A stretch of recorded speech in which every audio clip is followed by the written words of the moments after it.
Hey, I'm Dave Klein. Whoa! It looks like after the last episode, I came back as the old Dragon Slayer. Oh, how wonderful. Steve? What are you doing, man? We gotta start the show. Get out here. I don't wanna. You look stupid. Come on, man. It can't be that bad.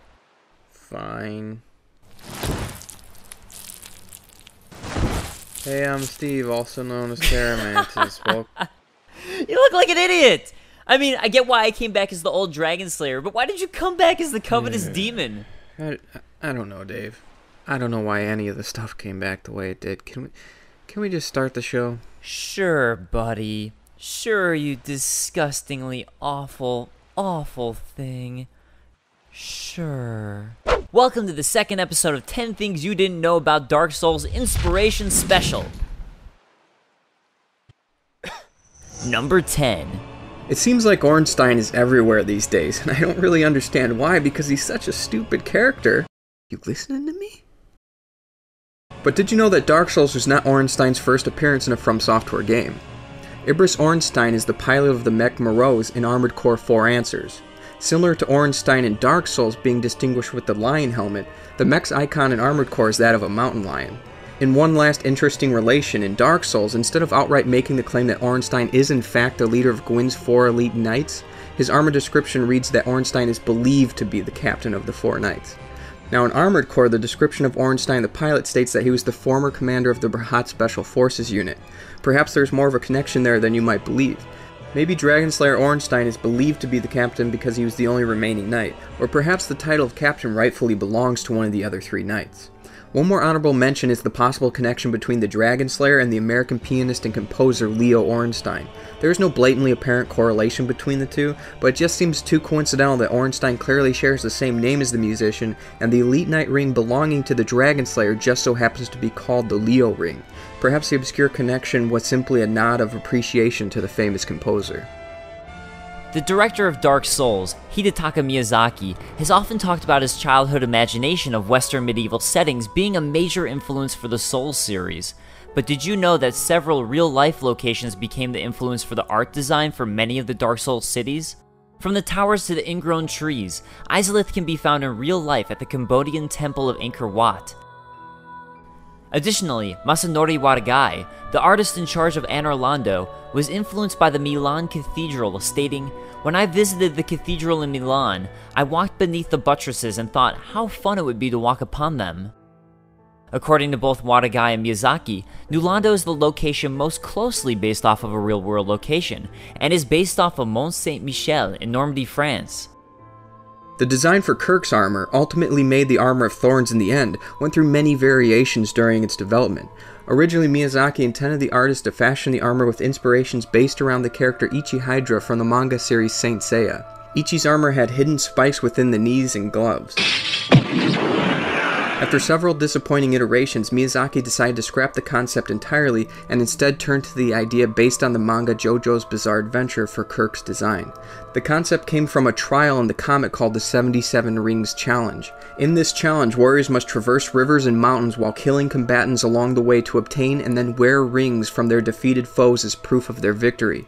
Individually, these metal bracelets don't weigh that much, but after gathering and wearing dozens of the rings, many warriors struggled to even move.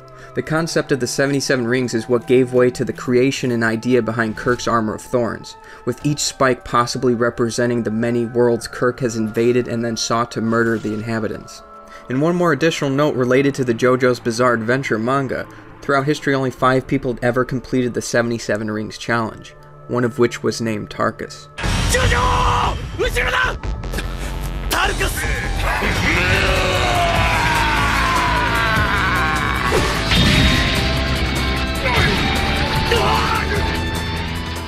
In an interview with Kei Hirono, producer at Namco Bandai, Hirono-san revealed one of Miyazaki's major inspirations for the Dark Souls series was from Steve Jackson's Sorcery. Steve Jackson's Sorcery is a single-player series of adventure gamebooks released between 1983 and 1985. Similar to Dark Souls, the characters of the game were unpredictable and often had ulterior motives, leading you to question every decision you made. On top of this, some influences can even be found right down to the art direction. Taking a look at Gwyn's Crown of the Great Lord, it highly resembles that of the Crown of Kings from Steve Jackson's Sorcery, this crown allowing whoever has it to control all other living beings who come into its presence. Maybe that's why everyone unquestioningly obeyed Gwyn. Or maybe lightning. In Dark Souls, you die. A lot. Maybe you do. After dying, her corporeal form is returned to a bonfire. The reason this happens is because all undead are branded with a curse, the Dark Sign, and the Dark Sign marks the undead's body.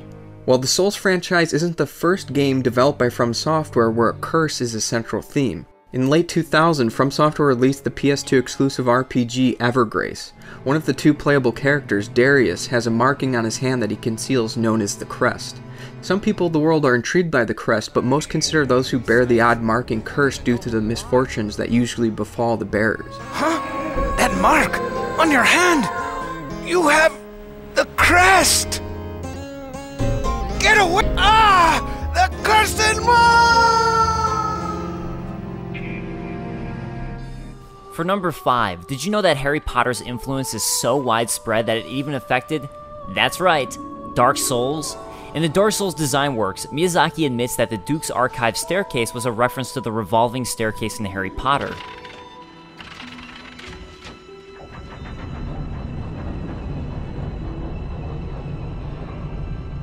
Additionally, it would seem that Siegmeyer's daughter, Sieglind, was actually supposed to resemble Emma Watson's portrayal of Hermione. Oh, have you seen my father? You wouldn't miss him. A suit of armor just like mine. In Dark Souls, Miyazaki had always intended Red Phantom enemies to play a larger role in New Game Plus and beyond. The idea was to add new, more difficult enemies to keep the game fresh for veterans. Well, this concept was also somewhat implemented in Shadow Tower on PS1. In Shadow Tower, there were tougher red versions of normal enemies. Speaking of enemies and ideas similar to Shadow Tower and Dark Souls... Whoa! These guys look a little excited. Anyway, you might be surprised to see that the Mushroom Men from Darkroot Garden can also be found in the rotting cavern of Shadow Tower.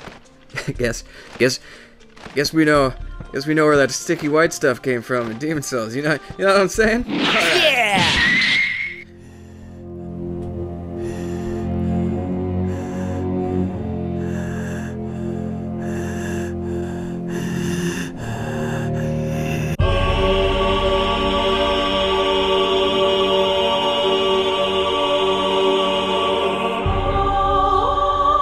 Any fan of the work of the profoundly talented Hayao Miyazaki, no relation to Hidetaka Miyazaki, will immediately recognize the resemblance between Ash Lake and that of the poison swamp in Nausicaa of the Valley of the Wind.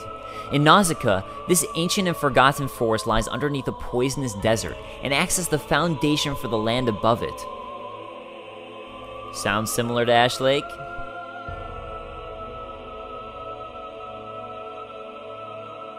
In the first 10 Things Inspiration video, we discussed the similarities between Hindu mythology of Manu related to Manus, father of the abyss. Well, it would appear as though there are more correlations between Hindu mythology and Dark Souls still to be discussed, specifically related to Gwyndolin and Illa. From item descriptions in Dark Souls, we know that Gwyndolin was the son of Gwyn, Lord of Sunlight. He also had an affinity for the moon, which was viewed as feminine and thus was raised as a female. Gwyndolin would also later become the leader of the Blade of the Dark Moon Covenant. Now, in Hindu mythology, Illa is the androgynous deity known for his or her sex changes and is considered the chief progenitor of the lunar dynasty. Last but not least, there are many variations of Illa's tale, but he or she is usually described as the sibling of Ikshevaku, the founder of the solar dynasty. Domhnall of Xena is one of the strangest characters in Dark Souls with almost no backstory. We know Xena is an ancient land and there's significance to everything Domhnall wears. The inlaid silver rings on his boots symbolize an explorer, his gold bracelets symbolize a vanquisher, the medals on his armor symbolize glory, and the horns on his helmet symbolize wisdom. But did you know that Domhnall's Helm of the Wise would seem to be based off of an actual helmet? Henry VIII's horned helmet looks remarkably similar to the mysterious traveler's Helm of the Wise, right down to the horns and glasses. Alright guys, there's another 10 things that were inspirations in the creation of Dark Souls. Don't forget to check out my channel where I do Dark Souls guides, lore, and just random fun stuff alongside reviews and other gaming content. Yeah, and don't forget to check out my channel where I do nothing of worth and I'm a stupid, dumb face. Wait, who's been messing with the teleprompter? Seriously, this isn't cool, guys.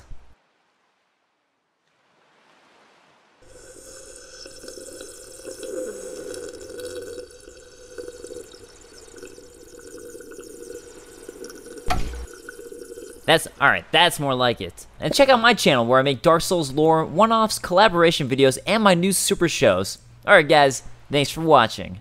For real guys, make sure to support the great community of content creators and check out Steve's channel, TerraMantis. He makes hilarious Dark Souls videos and incredibly well-written lore, as well as reviews and more. I highly recommend it.